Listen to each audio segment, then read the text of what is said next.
Assalamualaikum warahmatullahi wabarakatuh. Izin memperkenalkan diri. Perkenalkan, nama saya Muhammad Adib Busoli. Saya dari kelas 12 B1. Di sini saya akan menyampaikan materi kelompok saya yang berjudul tentang konferensi meja bundar. Yang pertama ada latar belakang konferensi meja bundar. Latar belakang diadakannya konferensi meja bundar adalah ketegangan antara Indonesia dan Belanda setelah Indonesia memproklamasikan kemerdekaannya pada 17 Agustus 1945. Belanda yang berupaya memulihkan kolonialismenya menolak mengakui kemerdekaan Indonesia.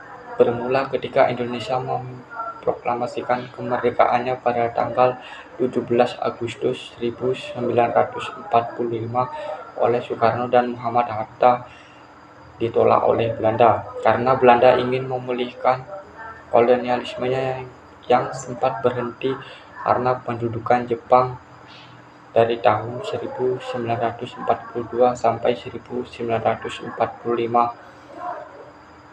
Konflik bersenjata dan perselisihan pun segera terjadi setelah Indonesia memproklamasikan kemerdekaannya.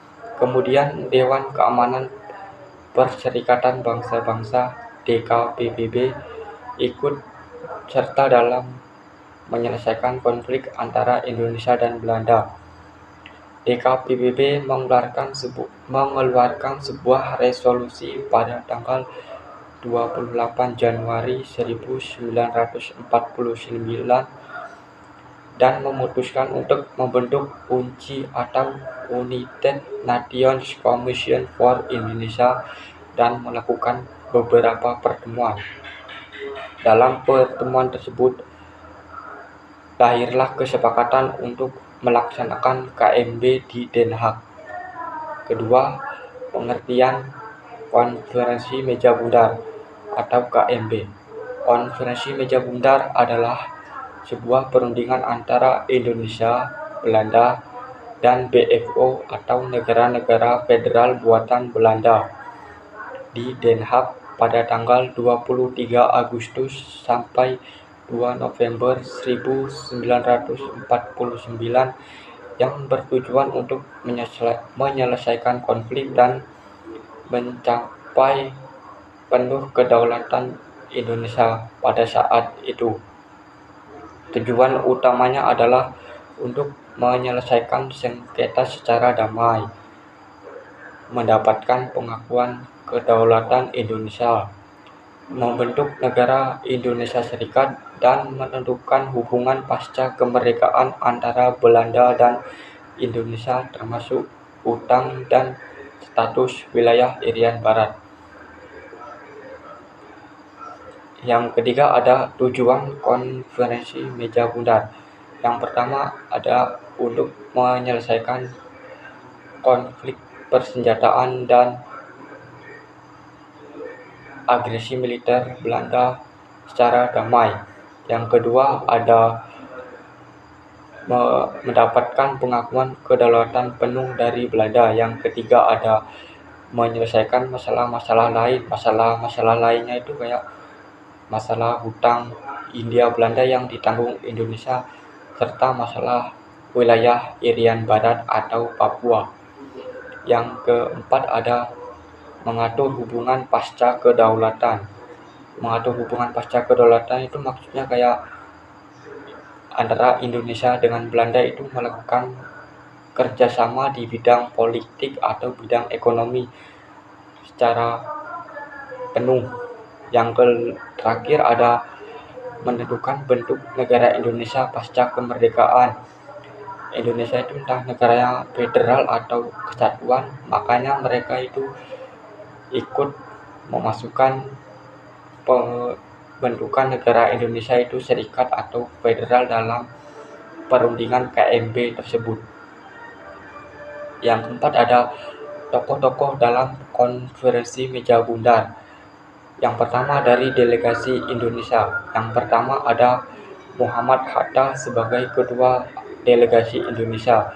Yang kedua ada Muhammad Roem sebagai anggota delegasi Indonesia.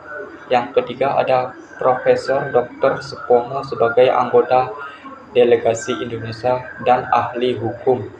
Yang keempat ada Dr. Johannes Leimena sebagai anggota delegasi Indonesia. Yang kelima ada Ali Sastromijojo sebagai anggota delegasi Indonesia. Yang keenam ada Dr. Sumitro Jojo Hadikusumo sebagai anggota delegasi Indonesia. Yang kelima ada Abdul Karim Pringgodikdo sebagai anggota delegasi Indonesia. Yang ke-8 ada Kolonel TB Simatupang sebagai anggota delegasi Indonesia. Yang ke-9 ada Dr. Muardi sebagai anggota delegasi Indonesia. Yang ke-10 ada Suyono Hadinoto sebagai anggota delegasi Indonesia.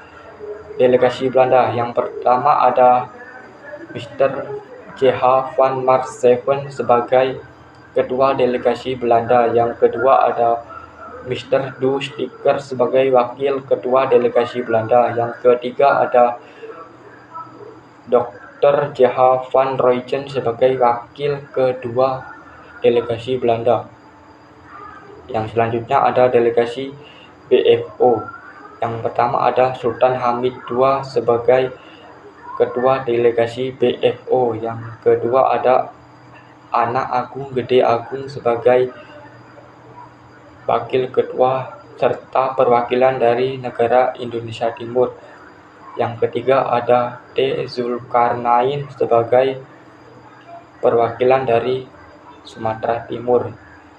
Yang selanjutnya ada delegasi UNCI atau United Nations Commission for Indonesia. Yang pertama ada Crom Chrisley sebagai ketua mingguan dari Australia. Yang kedua ada Marley Khosran sebagai ketua UNCI dari Amerika Serikat. Yang ketiga ada Raymond Hermans dari perwakilan dari Belgia. Selanjutnya ada tokoh lainnya. Yang pertama ada Dr. William Drees sebagai Perdana Menteri dari Belanda. Yang kedua ada Ratu Juliana sebagai Ratu Belanda. Yang ketiga ada Insinyur Soekarno sebagai Presiden Indonesia. Meskipun tidak hadir langsung dalam KMB, Presiden Soekarno memiliki peran penting di balik layar dalam mengarahkan strategi diplomasi Indonesia.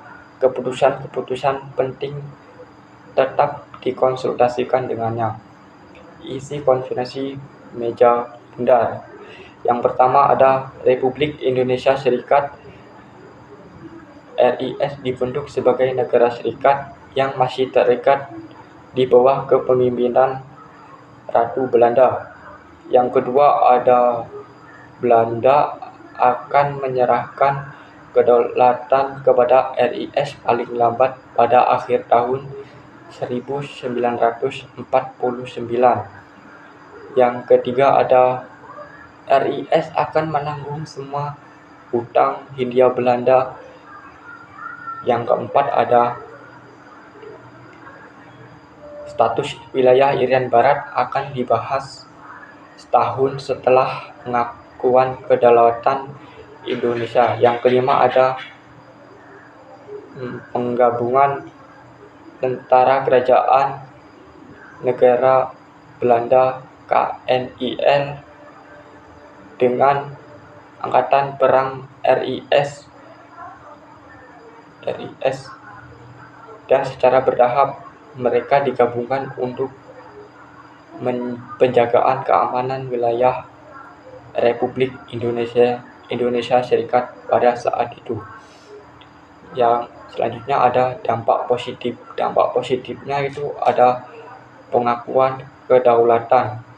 Indonesia mendapatkan pengakuan kedaulatan penuh dari Belanda setelah mereka menyelesaikan KMB tersebut. Yang kedua adalah berhentinya konflik. Berhentinya konflik membuat Indonesia sangat tenang. Yang ketiga ada penarikan tentara Belanda.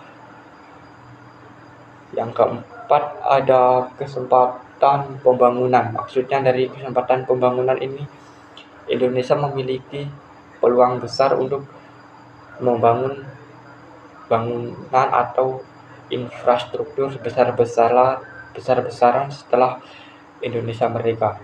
Dampak negatifnya di sini ada pembentukan Republik Indonesia Serikat. Dari pembentukan Republik Indonesia Serikat ini merubah cita-cita negara kita yang maunya kita negara demokrasi, kesatuan, malah dibuat negara federal oleh Belanda. Yang kedua ada beban hutang. Indonesia ini ditanggungi oleh beban hutang yang sangat lumayan banyak di dalam konferensi meja bundar tersebut, yakni sekitar, jika dirupiahkan, sekitar 3 triliun. Yang ketiga ada masalah Irian Barat. Indonesia masih memiliki masalah dalam Irian Barat yang belum terselesaikan. Sampai pada tahun 1963 mereka melakukan agresi militer dan diplomasi untuk mendapatkan status Irian Barat tersebut. Yang keempat ada pengaruh Hindia Belanda. Pengaruh Hindia Belanda itu masih ada, kayak Indonesia ini kan masih banyak korupsi, jadi ya masih ada pengaruhnya. Demikianlah materi yang dapat saya sampaikan. Kurang lebihnya mohon maaf apabila ada kata-kata yang salah dari saya minta ampun, saya mohon maaf. Saya akhiri, wabillahi taufiq wa hidayah. Wassalamualaikum warahmatullahi wabarakatuh.